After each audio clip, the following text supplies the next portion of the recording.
band, but all the same, like, yeah, they ripped off fucking everything, and they're hearing about it now. Yeah, I remember when I went to see Hubert Sumlin when I was a kid at the Cedarburg Cultural Center, and he was Howlin' Wolf's guitarist, and he comes out and he's playing this riff, and I had no idea about the hit because I was like 12 years old. I was just finding out about Led Zeppelin at this point, so I didn't really know the backstory, and I actually started Zeppelin on Houses of the Holy, so I actually didn't listen, I think, to like Zeppelin 1 or 2 until like 2 years into listening to Zeppelin. I was all about like their later stuff, and I still am. But I'm watching this guy, all of a sudden he's playing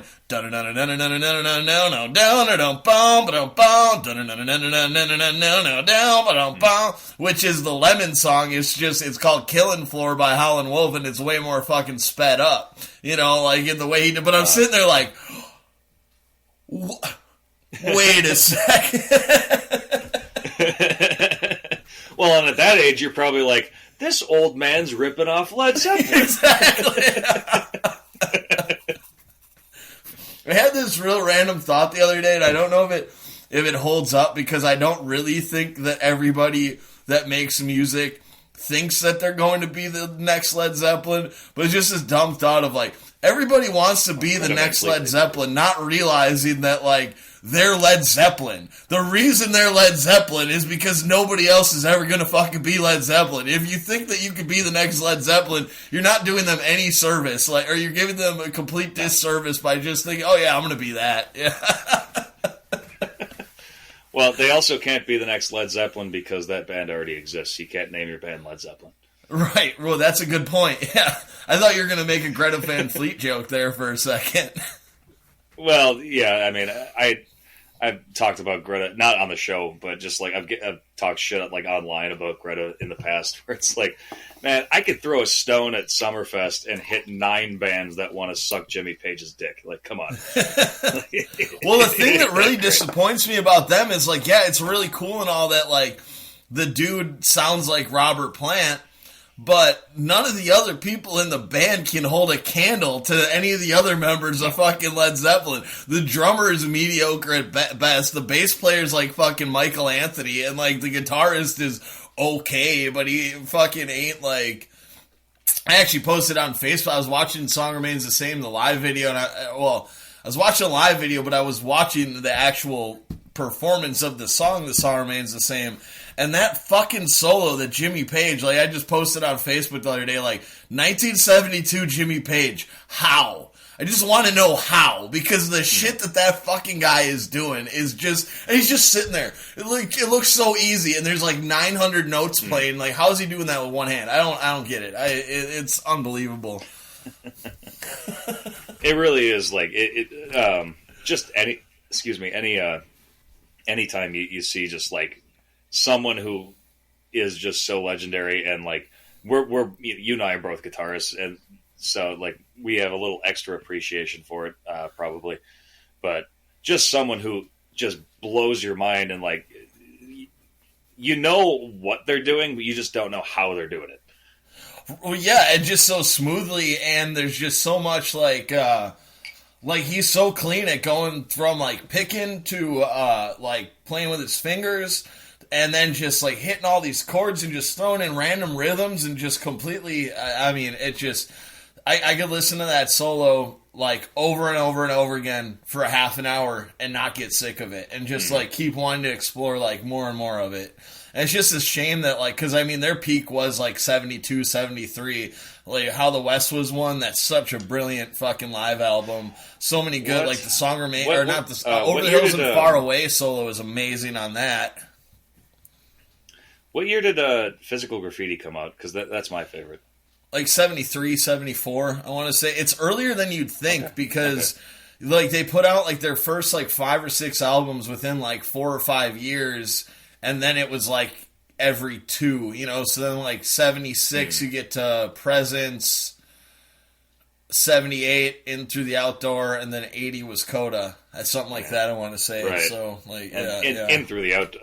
When you say you prefer late Zeppelin, does that include In Through the Outdoor? includes a couple songs of it's mostly Physical Graffiti is just my favorite album. That's just really when I say Led Zeppelin like that and Song Remains the Same as I mean no it's Physical Graffiti, but like I love Presence. Achilles' Last Stand is fucking insane. I love that song. It doesn't get enough credit. And there's some good shit on there. Into the Outdoor, I do like In the Evening now a little bit. Like when it kicks in at the beginning, that's just so fucking powerful. It's a great album opening, you know, so I'll give them credit on that shit right there. T for One, that's Presence, isn't it? It kind of includes it. All My Love is annoying as hell, but there's some good tracks on there for sure. When I was a teenager, my first car, you remember this car because I still had it. Shaggin' Wagon. But it was that shitty. I called it the Copper Canoe, and it was this really bizarre. Like it became a game amongst my friends to decide what color that car was. But like on the title it said copper, but I was like Brazilian flesh. Like I don't know. It's just a weird like not quite salmon, not quite tan. I don't know, but. That had a tape deck in it, and one of the first tapes when I first started driving I had was Physical Graffiti that I think I stole from my dad's collection in his basement or whatever. But and I still to this day that's my favorite Zeppelin album. But I remember the first time putting that tape into that old car and driving around, and then I had only listened to the A side at first, and then finally I was driving long enough where it flipped over to the B side, and that's where In the Light is. And there's that whole, for anyone who knows the song, there's that long ass like synthesizer part, and for a long time it's just the one note, and then like goes into more complex stuff. And I just remember thinking like, what is this? Like, is the tape player broken? Like, it's like getting stretched out in the like.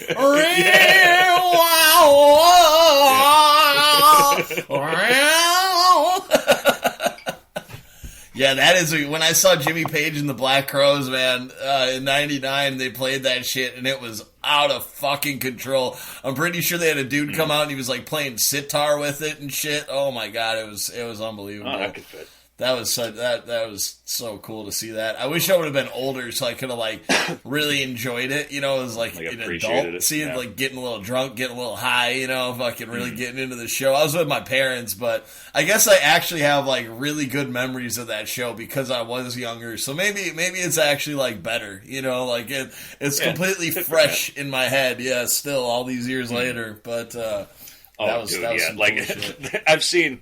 Honestly, that I agree that probably is better just because, like, I've seen so many good shows in Milwaukee, and I don't remember half of them because of how fucked up I was. Because it's my early 20s, so I'm hanging around and I'm seeing all these great metal bands and shit, and, like, I don't remember shit about the show. Exactly. Which is a shame.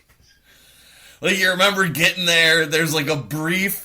Maybe you have like a flash of what the stage looked like, but no real like recollection of the songs played or like how they were. Like like none of that. You know, it's like I might as well have just taken a picture and left because all I remember is like seeing the band on stage, but I don't remember anything else about it. That's what I mean. Yeah, like you can picture what they looked like there, right? And that's all you got is that like image, like one image of what they looked like. Yep. Yeah, but going back to commercials and all that, I got kind of a gripe here, and I know we live in this age of like inclusivity for everybody and all that. And don't worry, this isn't getting dangerous. At least I don't think so. But I wish it was. There's this commercial. Well, it now more that I think about it, it kind of is. So I'm satisfying your need for it. But I was actually I was thinking too, like if you have to say this isn't dangerous, it probably is. It's like one of those precursors that like you're saying like no disrespect, but I'm not racist. I think you're a piece of shit.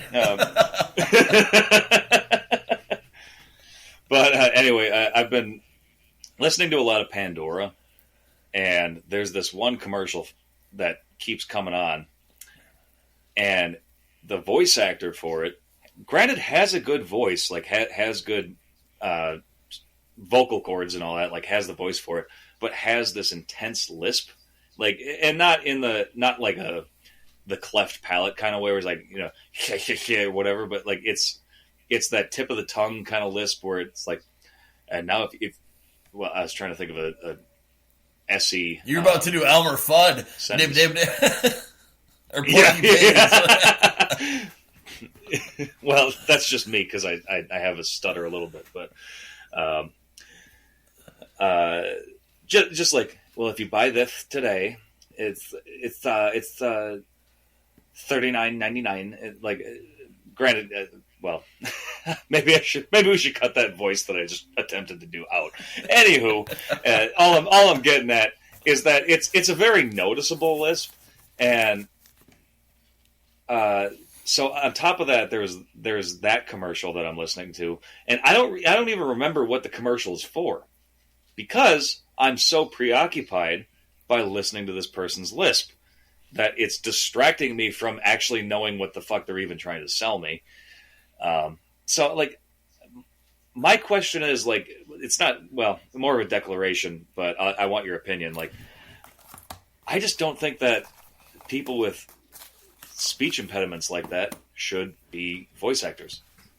Like, as much as I don't want to, like, say people shouldn't do what they want to do, like, I'll give you another example before I get your opinion. I actually have a lot on this. So, it's fine. I think I can save you quite a bit too, but you can give me another example if you like. But I know what you're talking about. I got no problem with this. Yeah. I want to give you one more example real quick. So I've been lately really digging. Like, I fell in love with this podcast called the No Sleep Podcast, and it's straight up my alley. Like, it's basically just like old school. Radio theater, but it's all like horror stories, but it's in the now. And there was this story that I was listening to yesterday that you could just tell by listening to her that this female voice actor had buck teeth. You could just tell. I mean, like, everyone knows what that sounds like. You got janky teeth, and like, it was so distracting that I skipped that story, and I was disappointed because I wanted to hear the story, because I'm sure it was a good story, because all the shows on there are good stories, or all the stories on there are good. So, like, it just bothered me. Not that I honestly, I feel bad for the woman, because, like, clearly she's trying to do this, but I'm sorry, get your teeth fixed, go to speech therapy or something, or you don't get to be a voice actor, because you're taking me out of it by just the way you're talking. Sure. And maybe well, yeah, I don't know. No, it's fine. I wanted to make the joke that, like, I know that that's a passion of yours, and you do have, like, the classically good voice. So part of me is like, there's a little bit of, like, jealousy going on there. Like, it's like seeing a pop artist, and you're like, but I'm so much better at music. Why are they fucking famous? Like, I could be a little bit salty because it is something I want to do, but yeah, you got a point there. Excuse me. So that's my first take on that. But I agree with you 100% to the point that I actually wrote a letter to NPR about this sort of topic about a year ago because I got so offended. So there was a while, and it's really funny you bring this up because for whatever reason I was talking to my mom last night, and we ended up having a conversation kind of about this, and I brought up this exact story. So it's just weird to come up now. But so there was a point where they were kind of experimenting with news, like broadcasters who had different voices. So there were people who had that kind of lispy, what some people may say, traditionally a gay person might have, a gay man like type of voice, and that's fine, like if not saying there's anything wrong with talking that way.